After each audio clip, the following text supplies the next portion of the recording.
आपण पाहता दक्ष times 24 live. श्रीगोंद्यात नागरिकांच्या सुरक्षेचा प्रश्न ऐरणीवर।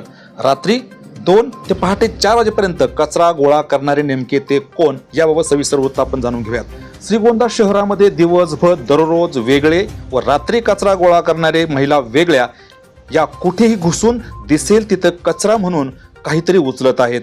दिवसा कचरा गोळा करणे आपण समजू शकतो, मात्र पहाटे 2 ते 4 वाजेपर्यंत कचरा गोळा करण्याची वेळ का आहे? पेट्रोलिंग दरम्यान पोलिसांना दिसत नाहीत का?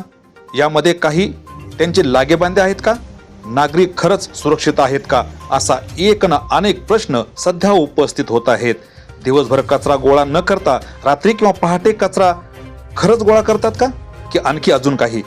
याची भांडाफोड पोलिसांनी करणं गरजेचं आहे। श्रीगोंदा शहर मार्केट परिसरात रात्री बाहेर कोणीही नसतं, याचा गैरफायदा घेऊन हेरगिरी तर केली जात नाही ना, असाही सवाल आता समोर येतो आहे।